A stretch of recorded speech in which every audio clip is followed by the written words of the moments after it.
আসসালামু আলাইকুম ওয়া রাহমাতুল্লাহ। হুজুর সাল্লাল্লাহু আলাইহি ওয়াসাল্লাম বলেন, হাসরের মাঠে একদল লোক হাজির হবে। তাদের চেহারা নূরে ঝলমল করতে থাকবে। তারা মূর্তির মিম্বরে বসে থাকবে। তাদের সম্মানের উপর মানুষের হিংসা হবে, অথচ তারা নবীও নয়, শহীদও নয়। তারা ওইসব লোক যারা বিভিন্ন স্থান হইতে শুধু আল্লাহর মহব্বতে আল্লাহর কথা শোনার জন্য একত্রিত হইত এবং আল্লাহর জিকিরে মশগুল হইত। হুজুর সাল্লাল্লাহু আলাইহি ওয়াসাল্লাম বলেন, বেহেশতের মধ্যে ইয়াকুতের খুঁটি, জমরুদের বালাখানা হবে। সেগুলির চারিদিকে দরজা খোলা থাকবে। সেগুলি উজ্জ্বল নক্ষত্রের মতো চমকেতে থাকবে। সেই বালাখানার ওইসব লোক থাকবে যারা শুধু আল্লাহর উদ্দেশ্যে একে অন্যের উপর মহব্বত রাখত। হযরত ইবনে আব্বাস রাদিয়াল্লাহু তাআলা আনহু থেকে বলেন, যে ব্যক্তি প্রত্যেক রাত্রে সূরা মুলক তাবায়াকাজি পড়বে, সে কবর আযাব হইতে রক্ষা পাবে।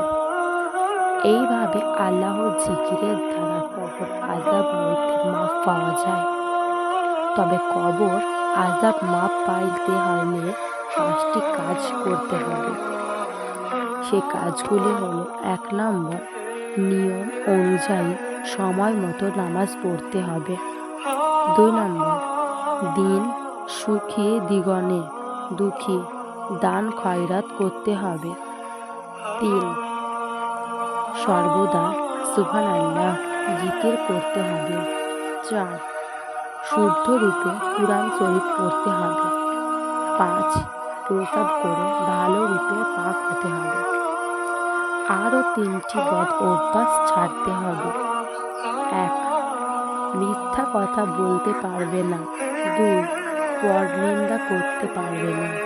আর 3 নম্বর হলো চকরখুরি হইতে পারবে না।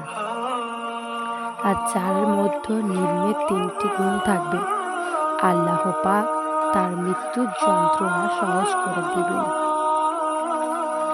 1 নম্বর, দুর্বলের প্রতি সৎ ব্যবহার। 2 নম্বর, মাতা পিতার সহিত সৎ ব্যবহার। 3 নম্বর, ঘরের চাকর চাকরানির প্রতি দয়া প্রদর্শন।